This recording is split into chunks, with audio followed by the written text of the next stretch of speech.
Welcome back to our show. I'm Whit. I'm Doug.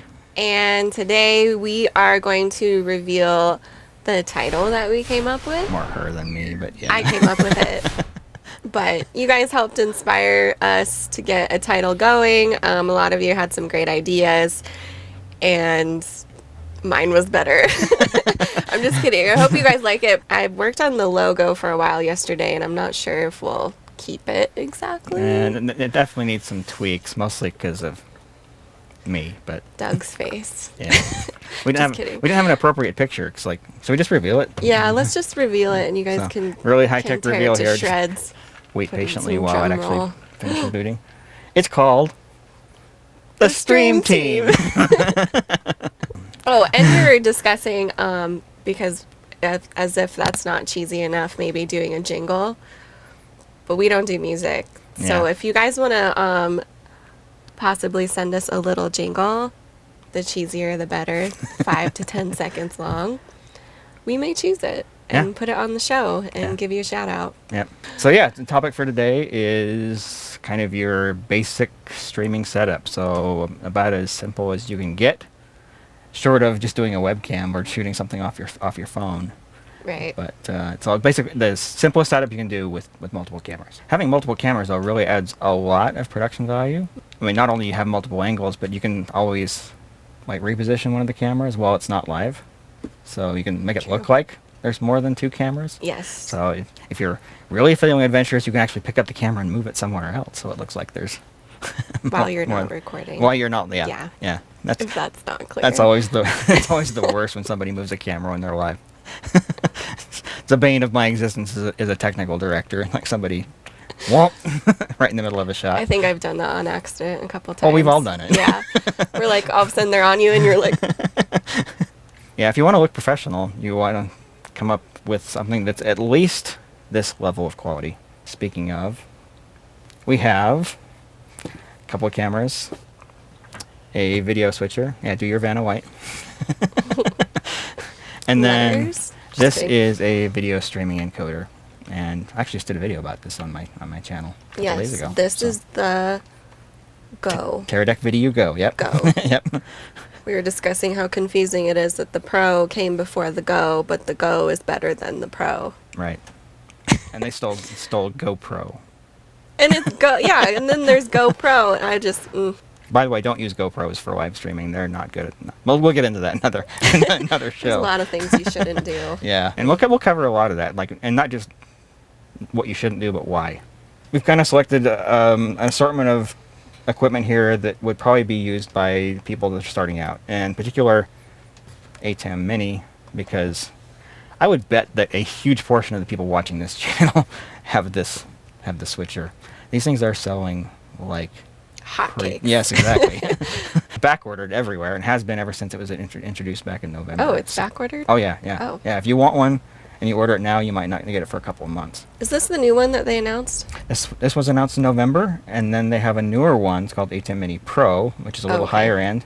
It was announced at the beginning of April. But what the other one gives you that this one doesn't have, the big thing is it actually can do streaming directly from the device, so you don't have to have. Oh, that's video right. streaming Yeah, I encoder. remember you saying that. Yeah, it does the encoding for you. It also has a way to record video directly off it. So you plug in a hard drive or an SSD, hit the Right. record button, you're good to Yeah. go. Whereas this one, if you want to record, you got to plug into something else. Doug's the live stream guru, and I know nothing. So, but you're learning. So I'm learning, Yeah. so that's the point of this, Yeah. is I'm learning, he's explaining it to me, and by the end of it, I will also be a guru that's right. of sorts. So certainly within a week or two, you will know enough to be able to pull off a high quality live stream by yourself. Yeah, So, which makes me really nervous, but technically I could do it, so. yep. That's the idea. So, if this is actually the first episode you're joining us, I've been doing video production for 20 plus years, and Whit's in film. She's filmmaker, Yeah. script writer, camera operator.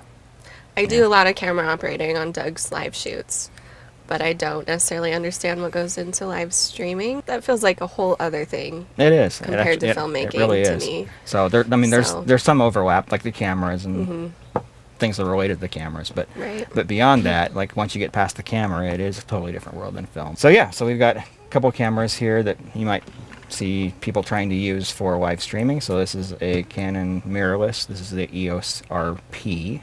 But these are becoming pretty popular, and this particular camera in particular is actually pretty well regarded because it has a pretty amazing autofocus, especially for people's faces.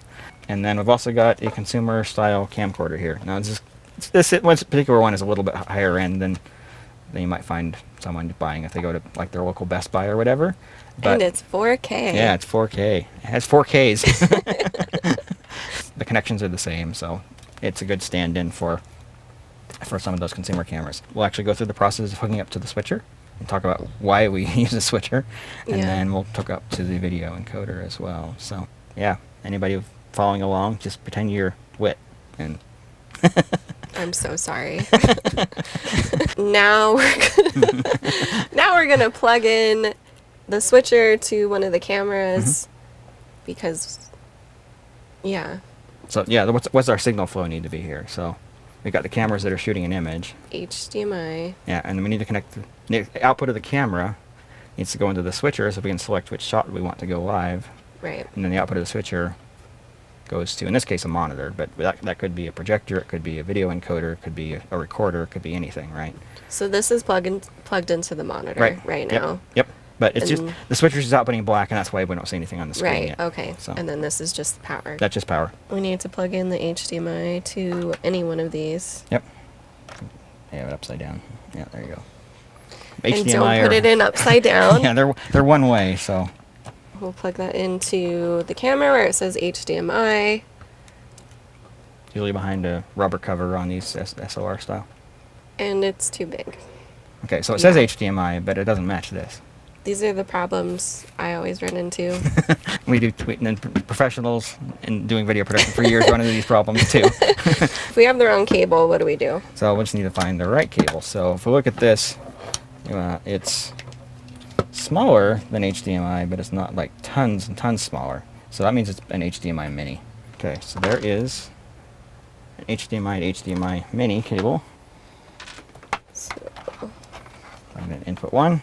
That seems like something I would run into. Like I'd get to the shoot, and then it'd be the wrong cord. Yeah. So, what would you do about that? Cry. But it really pays to set up everything before you actually go to a production. There we go. Okay. So if you were actually going to do this, you'd want a really long cord. Yeah. This would not work. Yeah, this one's too short. But therein lies one of the problems with HDMI, especially with these mini connectors. They just don't go very far.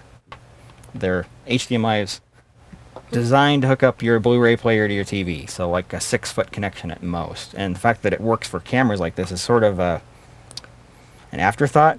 It's kind of like using your sedan to haul manure. It'll do it, but it stinks. So you really want to use the proper equipment whenever you can, but in this case, so yeah, we just see it kind of cutting in and then out a little bit. That's just kind of the nature of these sorts of connections. So yeah, so we got one camera hooked up. Should we hook up another one? Yes. There you go.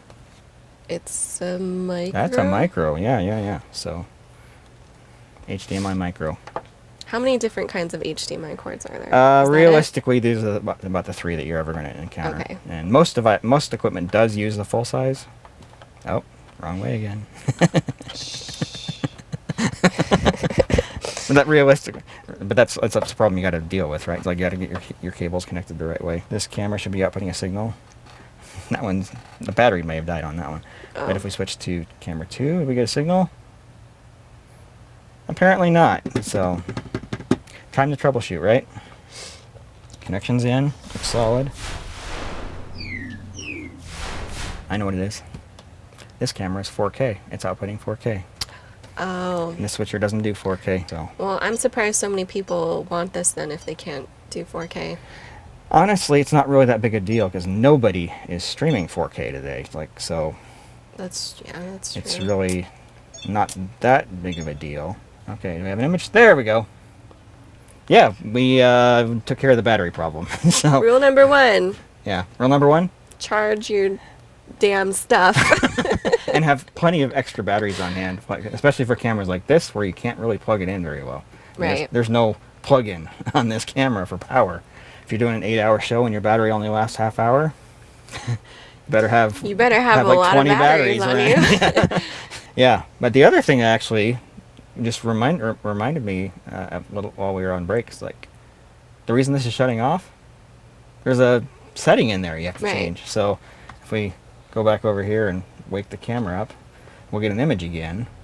But if we want to keep it going, you have to actually go into the menu and go to the power saving and set this display off to something longer. Like this one only goes up to 30 minutes. So that means you got to remember every 30 minutes, hit a button on there to keep it awake.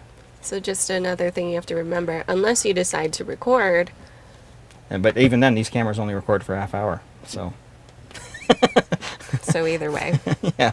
So if you can, get a camera that's really made for doing the live streaming. But I understand that not everybody can do that. Like that's not what you have available. So, if you have to use a DSLR, use your DSLR. But there's things you have to keep in mind. It just makes your job a little more difficult. Right. You're having to work a little bit harder in order. Yeah.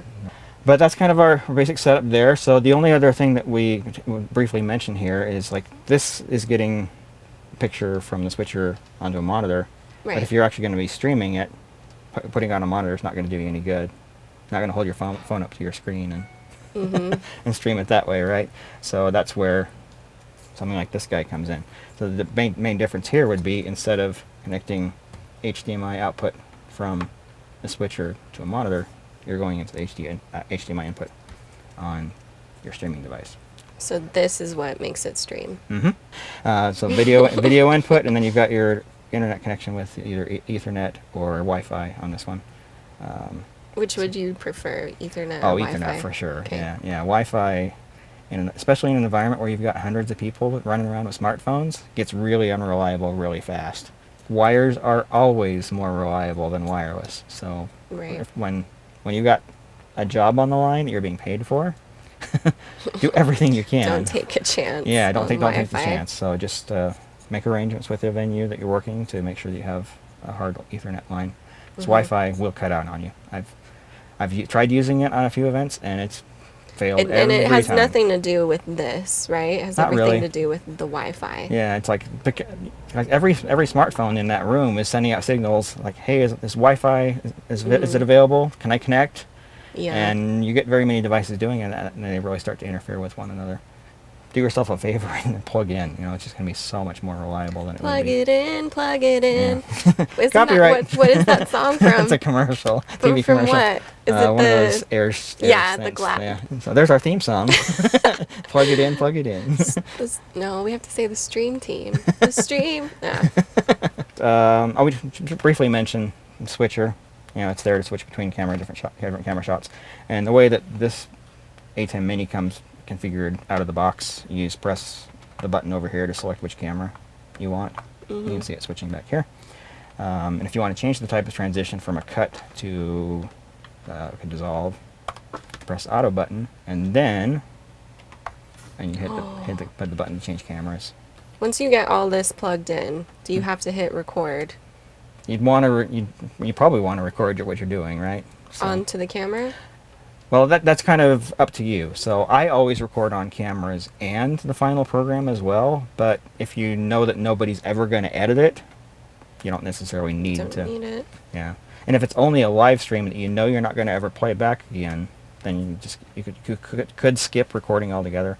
I don't recommend it because inevitably somebody wants something trimmed out of something. With this combination of hardware, you can actually do a multi-camera live stream just with these 4 devices right here. So about as basic as you can get. If you guys want to see more of this, please subscribe. Please share it to people who you think would like this. Please hit the like button so we can know if this is worth it. If this is worth our time. I mean, I'm learning stuff, but I want to make sure that everyone who's watching is also I really learning think as there's much a as real need possible. for this sort of content out there. I mean, Yeah. just by the sort of questions that I'm getting and what I'm seeing in online forums, Right. there's a lot of need for I mean, everyone's the- live streaming right the now. starting, getting started with all this kind of stuff. Mm-hmm. So thanks everyone for watching, and how do we end? Bye. Have a great day.